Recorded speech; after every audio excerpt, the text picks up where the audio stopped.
So then in the beginning stages of learning that you create your own reality, often people will say to us, Abraham, I don't believe that I create my own reality, because if I created my own reality, I would not have done it that way.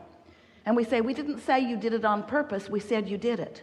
Most people are creating their own reality by default. Most people are creating their own reality by their observation of things that are around them. So they're just continuing to perpetuate what's around them. Which is nice if you've got a good thing going, because you just observe the good thing you got going, and more good things you got going, get going more. But there is a way of controlling, but it's early stages kind of stuff.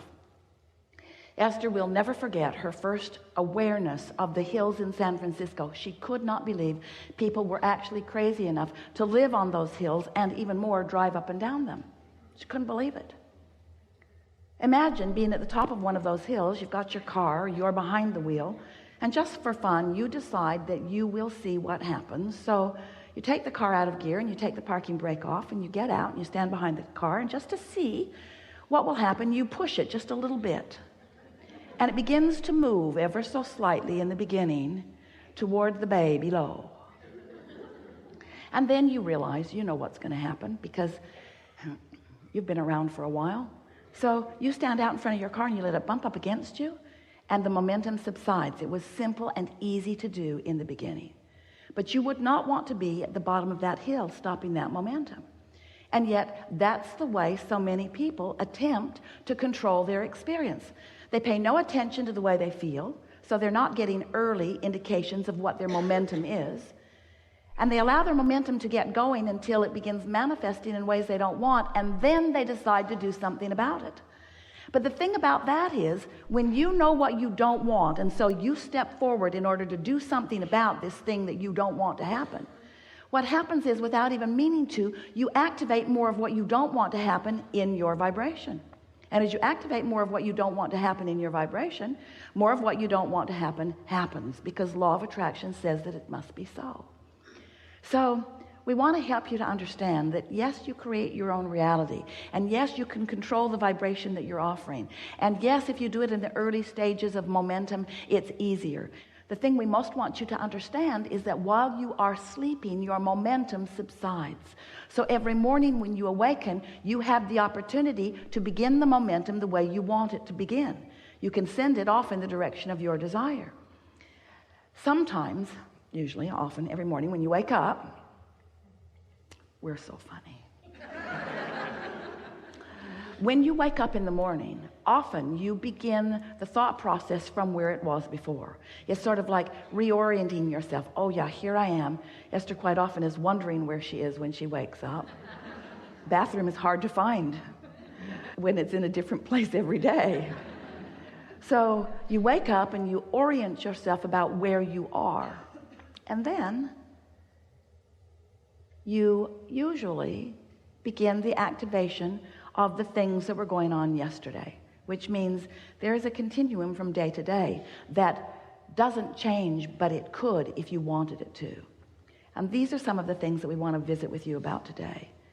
We want you to leave here knowing for sure that you do create your own reality, because you do emit a signal, and because law of attraction responds to the signal, and that things that then match that signal are then realized by you. We want you to leave here today knowing that you are a transmitting and receiving mechanism, and that the thoughts that you think you're thinking are thoughts that in some cases you are projecting, but in most cases you are receiving, because there are not original thoughts. Now there are too many thoughts have been thought. There is too much momentum in the thinking. The evolution of who you are is so far down the road. You are pure positive energy. You are genius creators in these magnificent bodies.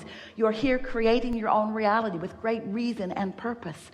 And the momentum that has come before is this wonderful ride that is carrying all of us forward, forward, forward. So you are not thinking new thoughts, but you are choosing the direction of the thoughts that are being received by you. Just like tuning your dial. Esther listens to Pulse Radio. She really likes the variety that is there. She has a lot of preset buttons in her cars, and every now and again she just pushes another button and pushes another button and pushes another button, but she's pretty sure of generally what's going to come. She's choosing in some ways a little bit of momentum with lots of options to make new decisions along the way. And that's the thing that we want you to understand. You've got a lot of preset buttons, and some of them are serving you really well, some of them not so well. Esther was thinking the other day, I know I have a lot of beliefs. There are a lot of things that Jerry and I discovered together about our life, about our work, about the world. She said, I wonder if I've got beliefs that are not serving me, that I just keep carrying forward because it's the habit.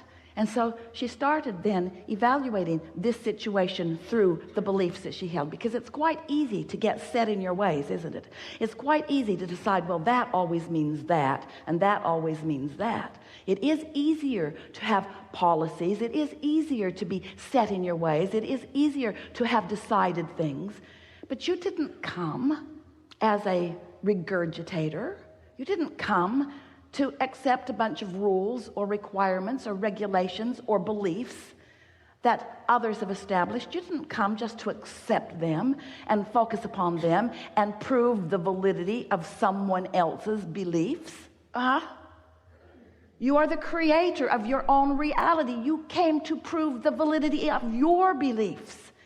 You came to allow the universe to show you, first of all, your worthiness, your deservability, your blessedness, how you are loved. First, that's what you came to remember. And next, you came to utilize this time-space reality with all of its variety, all of its contrast, all of its pieces and colors and textures, all of the deliciousness of this time-space reality.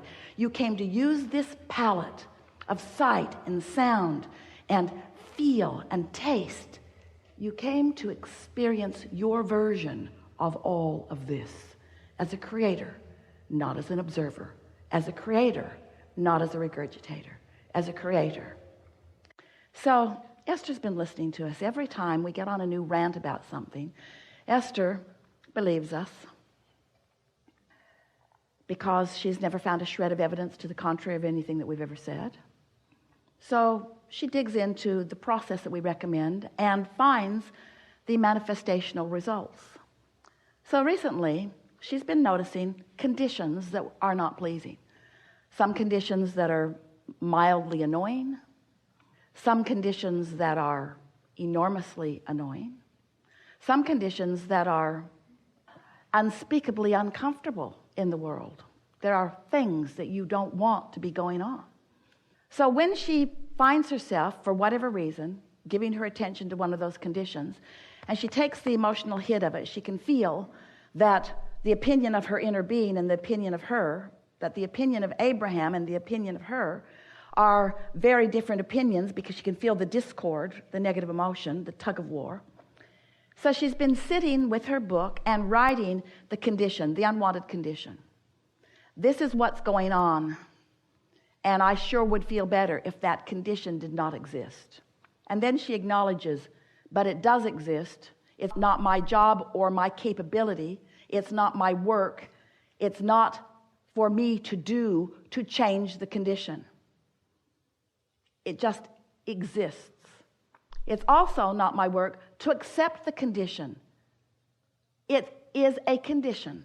It's a condition. And then she writes, it's been very helpful for her, if this condition could change to one I prefer, I would feel like this. And then she begins writing some of the emotions that she would feel. I will feel freer, she usually writes. I would feel better. I would feel happier. I would feel better. And then she sits and writes those emotional words, because after all, isn't everything you want, whether it's a material object, a state of being, a pile of money, isn't everything that you want it because you think you would feel better if you had it? So sometimes she'll write a page or two or three or four emotional words. She repeats herself over and over again. She writes the word fun a lot. It would be more fun. Be more fun. I'd feel more clear. I would feel more proud. I would feel more sure. I would feel love. I would feel better. I would feel so good. I would feel exhilarated. I would feel lighthearted. I'd feel that being on vacation feeling. I would feel ease. I would feel sure. I would feel loved. I would feel love. I would feel loved. I would feel loved. I would feel loved. I would feel blessed. I would feel so happy. I would feel glad. And she just writes that and writes that and writes that and writes that and writes that. Before she knows it, she feels those ways because she has distracted herself from the condition, and now she is experiencing unconditional alignment. Are you following? It sounds so simple, it sounds silly. But if you want to feel happy, you've got to figure out how to withdraw your attention from conditions that you cannot change. And even before that, it would be very helpful if you would accept that you cannot change any condition other than the way you feel. So the other day, Esther's been listening to us talking about this. We've been talking about it quite a bit. And she's determined because she so wants to feel good. So she was sitting in Texas in a chair in her living room that looks out across the pool. And she was in such a heightened state of well-being that as she looked out there and saw the crane statues, they're just magnificent, and the beautiful oak trees that are right there, right on the other side of her pool, and the pool itself and all of its engineering and beauty and sound as she looked around, and then the red bird that stood on the point of a tip of a tree and just looked at her.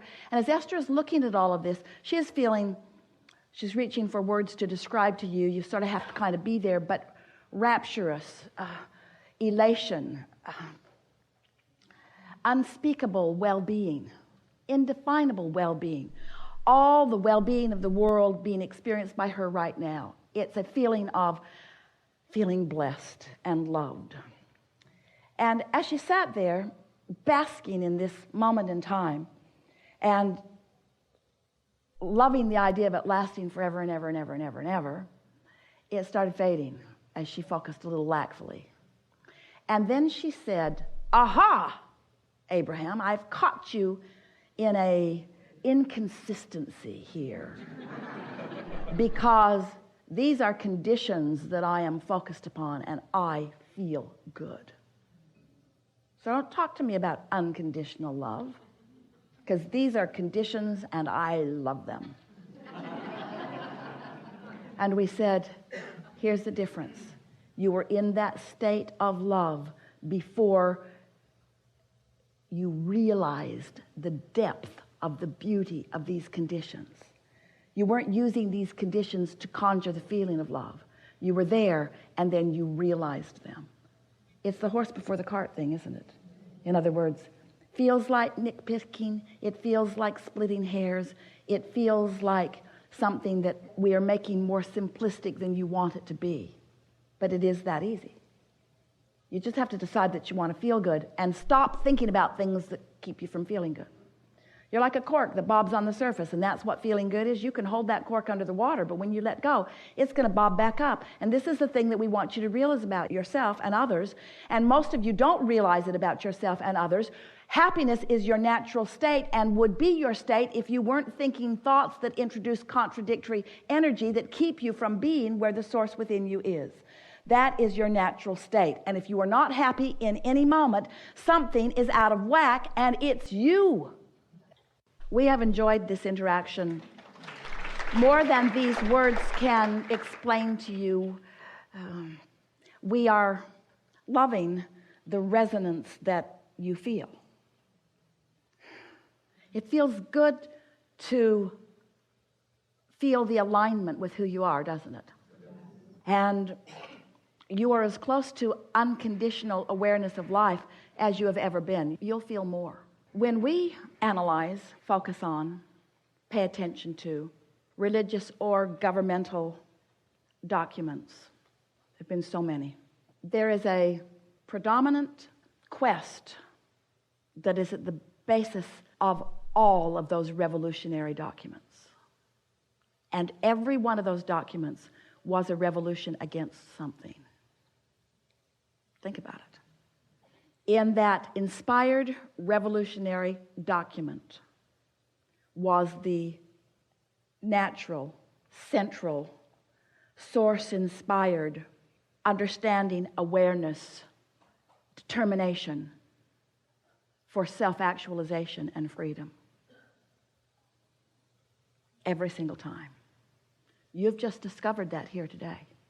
You now will never again be bound